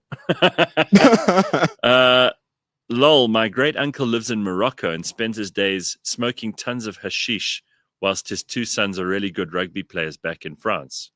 What's hashish? Weed. Oh, okay. Well, hashish, I mean, it like isn't exactly the same thing. No. That's called, what is it called? What's the word for the hubly? Hookah. Shisha. Oh, shisha. Yeah. I thought it was a South African word. No. Oh, wow. So that's the word they use. Mash looks so uncomfortable saying breast, says Carl. That's not true. I thought you looked fine saying it. You make losing weight sound so easy. It's not. I've lost 3 centimeters all around, but it's taken strict discipline and exercise, says Donna. Nobody said it was easy. It's not easy. You're not listening to us. Well, you're hearing us, but you're not listening to us. And then here's an interesting thing. Our laws are almost non-existent. Would rather go with a tour group that has all the covered things that we were talking about, ClubMed earlier. Yes. Locals like it, but it's just the driving after 3 joints is tough. That's what Charles says. Yeah, there are lots of comments here about people who've gone on their own weight loss journeys, which is awesome. Marco, who's formerly a fitness model, said, I agree, Gareth. Pencil neck can't squat a barbell bitch. You see, when people start talking like this, then I'm like, I zone out. Yeah, now it's gone a bit too far. Yeah. Okay, so I want fitness advice from Panic Neck and Man Boobs. I don't know what you're talking about, dude, but I don't think this is the show for you. I mean, there are other places that you could probably go. Hashish is made from finer crystals on the cannabis plant, Gareth, pressing it together, says Bitcoin. But that's what hashish is. Now you know. But wow, okay. Right, there's something interesting. Okay, so here's something that might be useful. Constructive conversations can change minds more effectively than facts alone. So this is now an article that appeared in the news this week.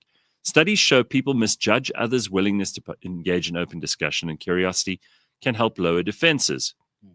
Asking thoughtful questions and sharing personal experiences rather than just presenting statistics is the way you change people's minds. That sounds obvious. Yeah. But you know how many people you will meet who will immediately go into an argument or a discussion with facts and figures and statistics and knowledge and information rather than going in, asking questions and waiting for other people to try and answer them. Certainly. And if they don't have the answer, then you provide them with the answer afterwards. So this is useful. Short, respectful exchanges can shift opinions, proving that meaningful dialogue is key and not the facts of an argument.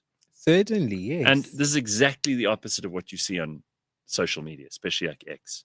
Oh, on social media, nobody wants to listen. No. It's just an echo. It's an echo chamber where everybody's just shouting, but nobody's listening. Right? Yeah. It's pathetic.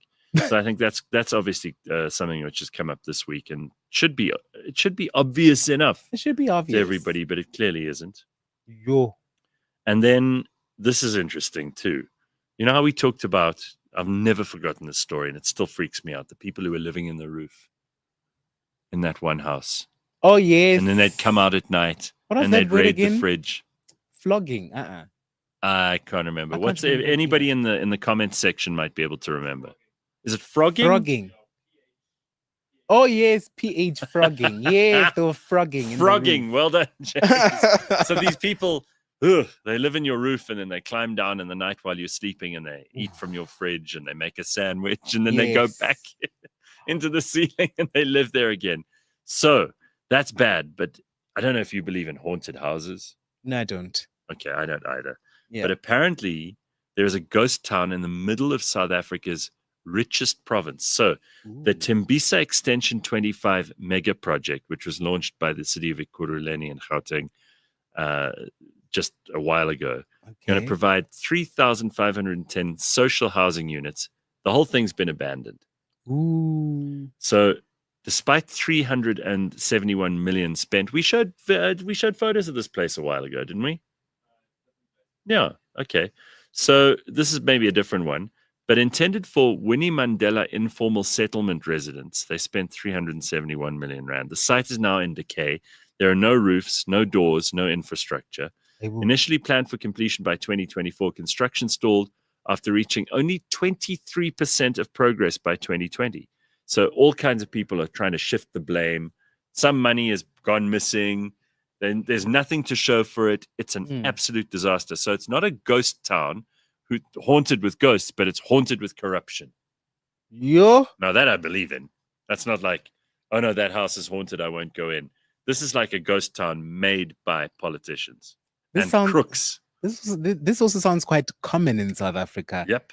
Because James thought you were talking about another town, and I was like, there's another one. So they built these units. You can't see them now on that screen, Mash, but look here. They've built these units, and they're just standing there. Look cute. Empty. There's nothing going on. It looks like the weeds are growing. It looks like a little Bowen property. And Pumlani's right. It looks like Chernobyl. It looks like it's just been abandoned, which is exactly what has happened. Yeah. But the tender was still paid, says Congo Chris. Ooh, who handled the tender? Was it Edwin Sodi? Probably was someone like that. But look at this. How terrible does that look? The sad thing is, it actually looks good. Like, you can tell that this thing was about 80% done. Yeah. Well, from the outside. Yeah, they just had to put in the glass and tidy it up a little bit. And look, there's paving there that looks pretty good. Just it's overgrown. Nobody seems to care. Hey bo. Right? So Alex Cage says that the scariest town to go to is Mikey'sfontein. Again, abandoned. I heard Like, about there's no that one. one. There's Yeah. no one who lives there. Some money is missing. Uncle Duncan's Shack says. You think? Yeah, quite a lot of money.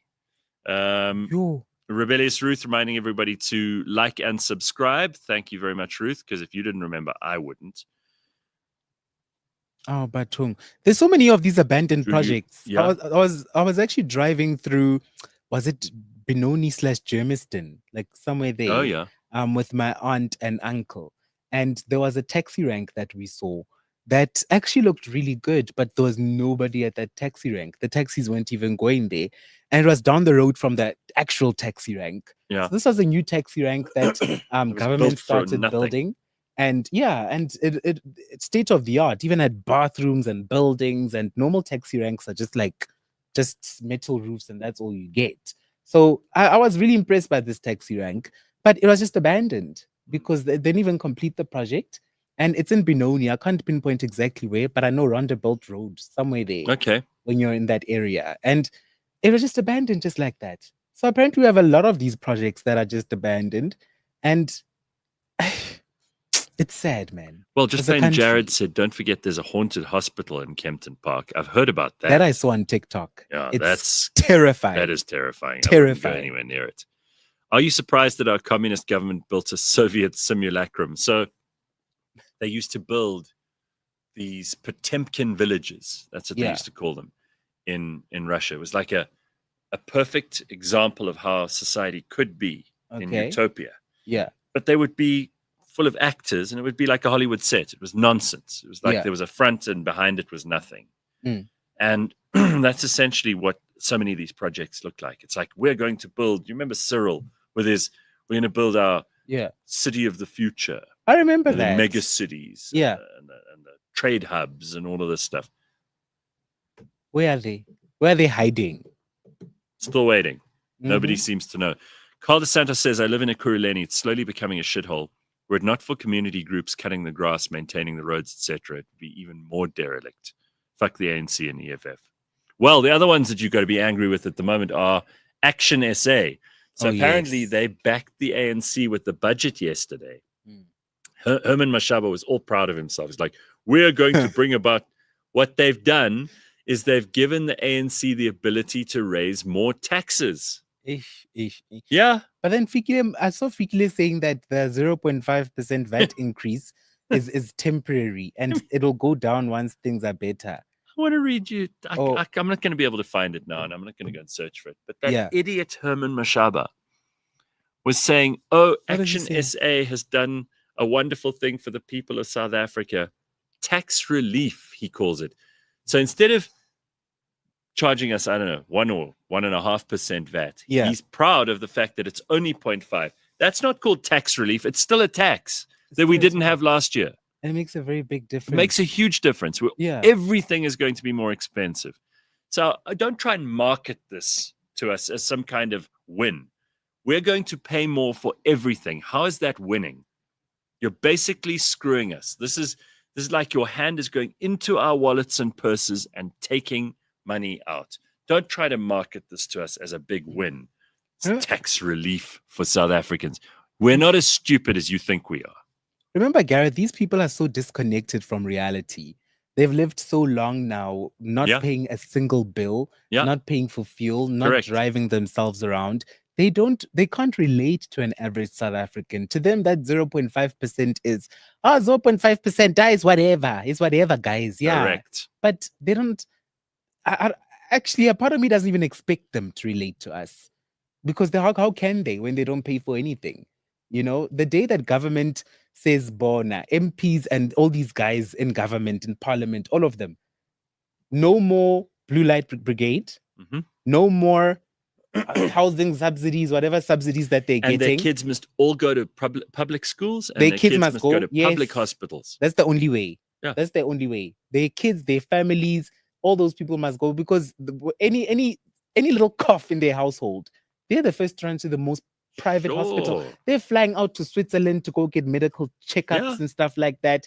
So they should actually be subject to experiencing life as an average South African. And if you want to be a politician, the money should be bad. The money should be bad. You shouldn't earn a lot of money, because actually you should be going into politics out of a sense of duty and because you want to make it better. Yes. There's a bit of like do-gooder stuff going on there. Yeah, you do good, you get money. I've heard people saying you should pay them more because then they won't steal. I don't think that that's got to do with how much you have. Stealing doesn't come from having nothing. There are lots of poor people I know who would never steal. They're good people. There are lots of rich people I know who would steal. They're bad people. So it doesn't matter how much you have or how much you're paid. That kind of decency doesn't come with money. But also one thing I've learned is a saying that I learned, is that poor people want more.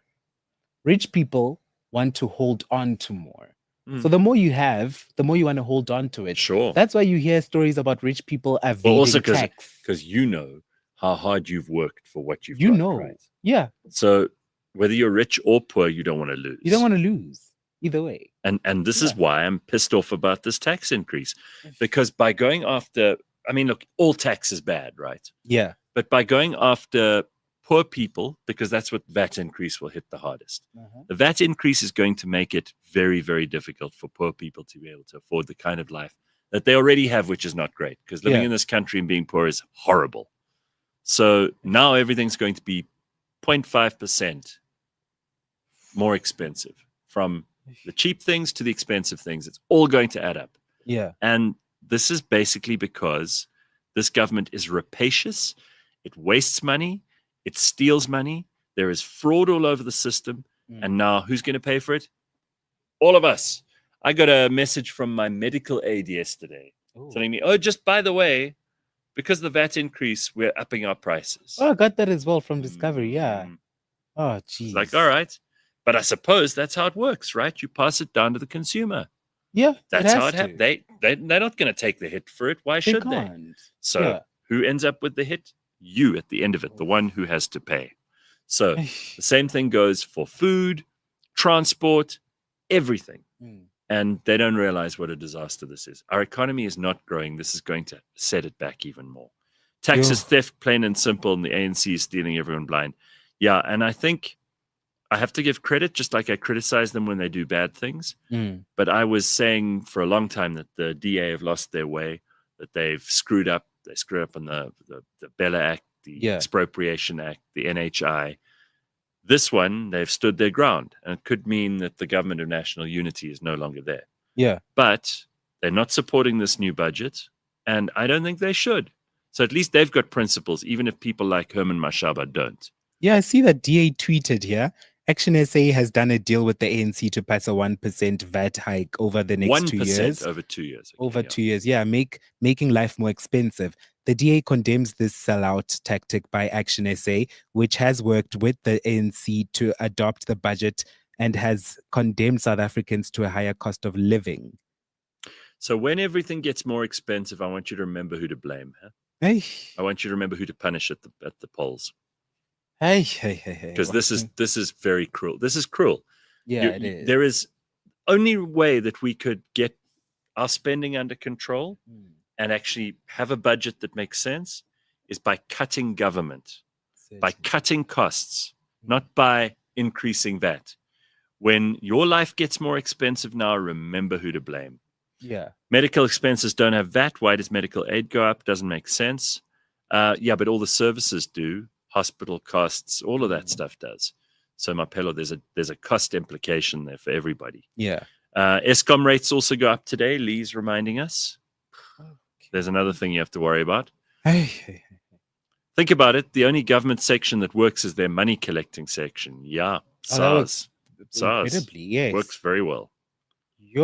I wish AI could just solve all these problem. I wish our government was just an AI, just one big AI bot. Yeah, but they could also just stop spending money they don't have. You know, Mash, if you want to live an extravagant lifestyle, but you only have 20 grand in your account, then you're going to run out of extravagant lifestyle very quickly. Very quickly. And I'll be forced to steal. But if you're a government, it just seems that you keep on expenses go up and up and up, and you don't care about it. And even if income's not commensurate with that, you're like, we'll just borrow money. So we owe, the average South African, I saw it the other day, owes, it's 120,000 Rand. Each of us. If you take the deficit and you divide it by the population. Now we know. Should you divide it by the population or by the working population? No, the population. The whole if we did it just by the working population, we'd owe, I don't know, like $1 million 6 or 7 million Rand each. No, really. That is ridiculous. And that couldn't be paid back, right? So already if you consider 120,000, I think it was somewhere around there. Ooh. So if everyone in the country, because of the mess our government has got us into financially, if we all owe 120,000, how many of us could actually pay that back tomorrow if we had to? No one. Can any of us pay that back? Very few. Very few. Even very rich people would find it hard to suddenly come up with 120. Yeah, that's true. You know? Yes. So think about that too. What a tough spot we've been put in. Yeah, exactly. And now they're just going to raise the interest on VAT. We have a perfect example from Argentina that we can copy, says JP. We need a Javier Milei. Couldn't agree more. There's a government that's actually getting it right. There's a president who knows what he's doing. That's for the people. Well, he got voted in, but he's got brains. Exactly. He's got ability. He's got skill. Yeah. That's why he's doing a better job. A great job. He's doing a great job. I mean, Trump is making some terrible decisions around tariffs at the moment, which even if you're a Trump fan and even if you want him to succeed, you have to admit these are not clever ideas. So they're not the best. He wants to just raise tariffs here and here and here and there. And all he's going to do is punish the American consumer. Yeah, so if you're an American citizen, you're going to be paying more for everything. Paying more. Yeah. Doesn't make sense. Exactly. Don't you want to be a popular president? And America doesn't produce as much stuff as they might think they do. No, everybody's looking at China. Right? Yeah. China and Canada is most of their imports. Most of the stuff you buy and I buy is probably from China. Even the luxury stuff we buy is still made in China. Everything's made in China. Everything. It's terrible, right? We are in trouble, Gareth. Big trouble. Okay, so let's talk about Apple, who are apparently also in big trouble. Oh, they're in a lot of trouble. So at the tell moment. me what this is all about. A lot of. I'm so angry just talking about this. Okay, go. So last year, at WWDC and at the launch of the iPhone 16, Apple announced the new feature, Apple Intelligence. Yeah. Which is basically Apple's answer to Google and Google Gemini. Right. Which is Google's Android AI intelligence. Yeah, I was quite excited about Apple Intelligence when it came out. In fact, I tried the beta version of it when it came out. And in fact, Timothy Maurice told me you got to try this out. What it does on my phone is it can summarize emails and that kind of thing. But that's very well. That's about it. Does it summarize the emails even well? It can take a paragraph like that and make it like that. I don't know if it's doing it very well. Oh yeah, in the actual email app, yes, that actually works quite well. But your notification summaries don't work very well. No. In fact, I'd say about 90% of the features that they announced don't work. Really? And they actually they were forced to pull down an advert of theirs, which I looked for because I wanted the guys to play the advert as well here on the show. It's nowhere to be found. The advert is gone. So I can explain what the advert was. Okay, go. It was a woman walking into some sort of function, and then she sees a guy that she met with a couple of months back. But now she forgot this guy's name. And she was with him for like a whole hour. First of all, if you're meeting someone for a whole hour and you forget their name, then they're not that important to you. They're not that important to you, number one. And what she does is, this was obviously calendarized and there was some sort of email interaction. She just asks Siri on her phone and she says, "Hi, who did I meet with again at Cafe Grenelle a few months ago?" And the phone goes like, "Oh, you met with Zach at Cafe Grenelle." And they're showing this powerful feature. Like, wow, Yeah, I can remember that people. would be useful. That would be useful. Right. Yeah, if you don't remember people and all that. So also, if you're in businesses where like you're meeting a lot of people all the time, it's very difficult to remember all these people. They're not significant in your life as yet. So it makes sense to me. And I liked the feature. And that's why I went and got the phone as well. Because I was like, oh, yeah, it's going to make life so much easier. Oh, I can never remember all these people. I can imagine that would be one of the most useful things that a phone could do, right? Yes. But it's obviously not true. None of it is true. None of it works. In fact, as of March, Siri couldn't even tell you what date it was. She couldn't even tell you what date it was. None of the promised features are active. The writing tools is kind of pathetic. I'd rather use ChatGPT to summarize my text instead of using the built-in writing tools. Hey, wait. Hey, Siri. What's the date? It's Wednesday, April 2nd, 2025. Yeah, they got fixed with a bug fix in March. Only it in went March. viral. And they were like, That's whoa, unbelievable. Why can't Siri tell the date? It can't do anything. Like, in fact, Siri got worse. So I was able to do my currency translations with Siri, my currency conversions. Yeah.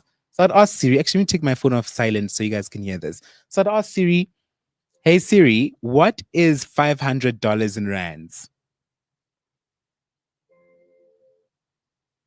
She's saying, do you want me to use ChatGPT to answer that? Oh, how embarrassing. On my old phone, it just answered.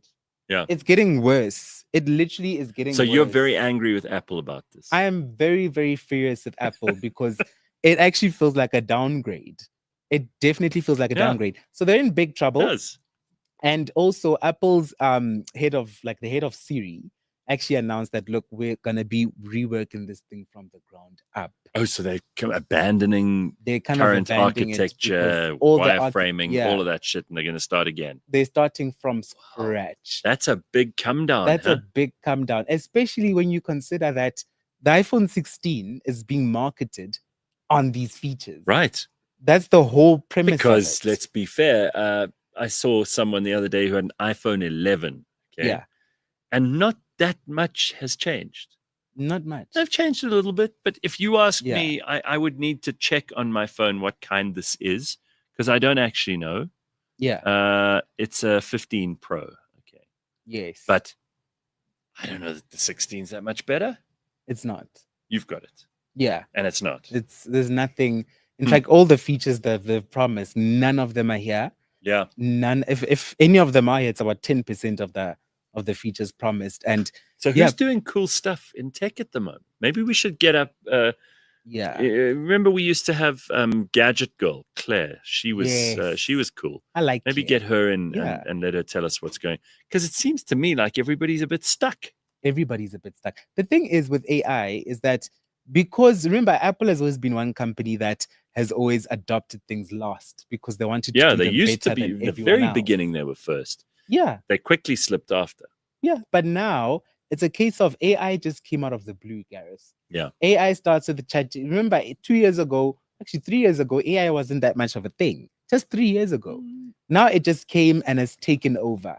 Google has now taken over with their Gemini, Microsoft with Copilot. They're integrating the stuff into everything that they utilize. You found the Apple ad? Yeah, let's play it because I think people need to see this. This is the ad that drove Mashiane mad. This is the ad that pissed him off. Okay, because don't for a minute think that advertising isn't powerful. It can be hugely powerful. Yeah. And if you do it properly and you don't under promise and over promise and under deliver, then people will be happy. And don't lie. Yeah. Don't lie. Don't tell people that this app will help you remember who you had coffee with 3 months ago and remember their name. Lies. Okay, take a look.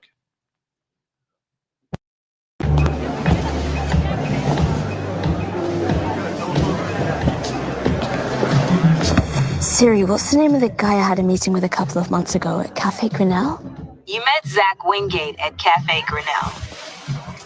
Hey! Zach! Oh, wow, I didn't think you'd remember me. Yeah, of course. As soon as I saw you, I'm like, it's Zach.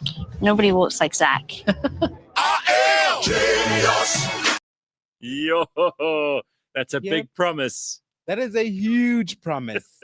And that is literally why I got the phone, because I was like, oh, yes, I'm so forgetful. I'm a very forgetful individual, and I'm glad that I'm self-aware of that. That's why I was like, oh, this new series is going to make life so much easier, because I keep meeting people whose names I keep forgetting, and it's going to make life so much easier. Only none of it exists. You buy the product, none of it is there. Well, I'd like to ask anyone who's in the audience, one of the advantages we have of being a podcast, but also a live show, is that we can actually ask a question and you can answer it, because we've got very smart people who listen to and watch us live on the show. So here, for example, is Christian. He says, operators for AI is going to change things. ChatGPT operator will go out on the web and run a task for you with commands. That's cool. That does sound very exciting. So it's basically going to release it from its chains and let it go out and use the web, because you still have to give permission for a lot of stuff on ChatGPT, which is frustrating. You just reminded me, the new Mercedes actually announced a new vehicle, the new CLA, with ChatGPT built in. Ooh. This car answers any question you have with it, using ChatGPT. But because it's so tightly baked into the OS, it has an operator as well. It doesn't ask for permission, and it just automatically, it's just linked. So you're driving along and you want to know what the capital of Mongolia is. It'll just tell you. You're like, what's the capital of Mongolia? Mogadishu? Because that's the kind of thing I often want to know. It's like, what's the capital of Mongolia? That's what I do. That's what I need in the car. Bitcoin Bot says, I'm up for a new phone, but iPhone really isn't wowing me after using it for 3 years. Wearable devices will probably be the next generation of tech, says Hugh. I don't know. I mean, like, watches and things have certainly taken off.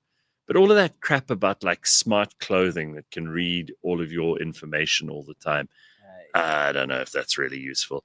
Asian brands the way forward for phones. Samsung, Oppo rather, Huawei. Absolutely. My bro likes the new iPhone's camera, but overall he's disappointed in the product, says Dave. Yeah. Claire is doing big things in the UK now. She moved there about 4 years ago, says Mapello. So that's where Gadget Girl Claire is.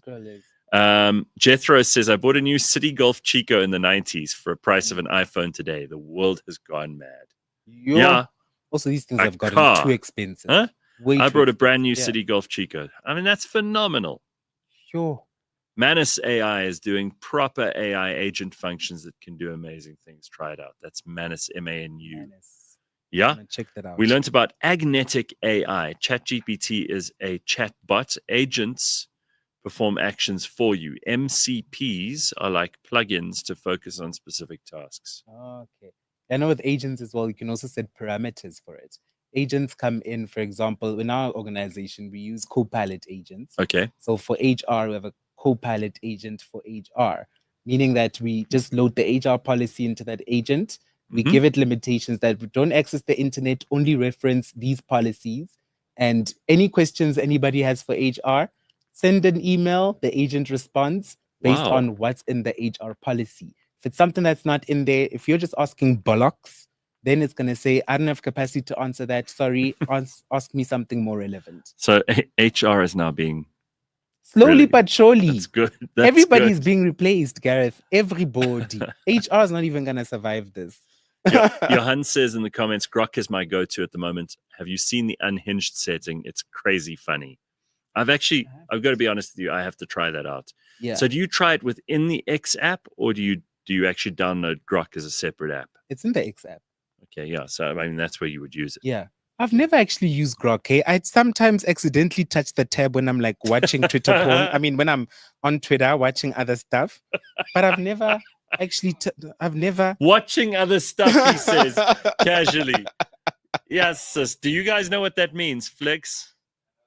Yeah, James, do you know what that means? Yeah, Twitter stuff. Yeah, what kind of stuff, Mash? Grok keeps listening even when I've locked my phone. It's terrifying. Oh, it asked me if I wanted to keep listening. Oh my God. That's weird. Oof, I don't know if I like that.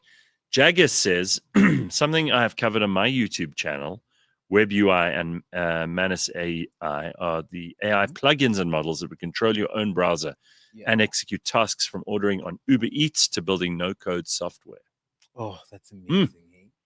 So there are definitely moves being made. We're just probably not aware of them from a consumer point of view. Yes. If you're on the developer side of things, it sounds like there's a lot going on. Yeah. But I do think it would be really helpful if we got some major upgrade at some point, whether it's the batteries, not just the cameras. I don't need a 7,000 megapixel. I just don't need it. I don't need to see my pores in that much definition. No, hell no. I made a video yesterday for somebody of like a business pitch thing. Yeah. And I just recorded it on an old phone. Uh-huh. It was like the generation before this one. And because I was reading this one for the script, right? Yeah. And when I finished recording it, it took a long time to render, not because the phone was slow or anything else, but because the camera quality was so high that it was unnecessary. That video wasn't going to be broadcast on the sphere. In the sphere in Vegas. Yeah. Exactly. So what do we need so many fucking millions of pixels for? I have a friend who's actually like, no, I like recording on my phone because he uses a, I think it's S25 or something. Yeah. It can do 8K recording, I believe, if I'm not mistaken. And he's like, yeah, no, I only record in 8K because I'm trying to like future-proof myself. Because remember, like back when we're using those, cathode TVs and stuff like that, I started recording my videos in HD because I knew that one day HD will take over. So I'm just trying to future-proof myself. And I'm like, yeah, but I mean, what's the difference between 4K, 8K? No, you can't even see it. I've seen two screens side by side. No, you cannot see it. Listen, the human eye can only discern at a distance a certain number of details. And even people with excellent vision or people who don't have excellent vision with glasses on are not going to see the difference between 8K and 4K. So just stop with the cameras, all right? We've had enough.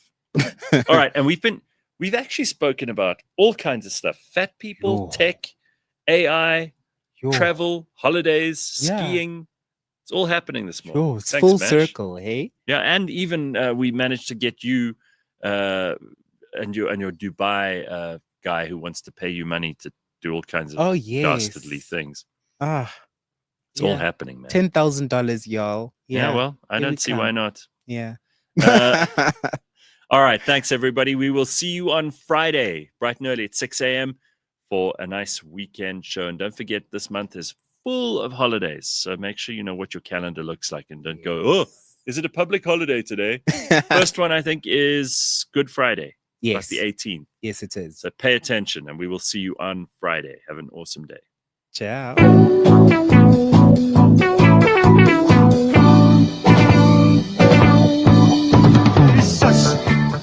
Mistä apua saa? Mä huudan sos. Sitä nyt tarvitaan. Mä huudan sos.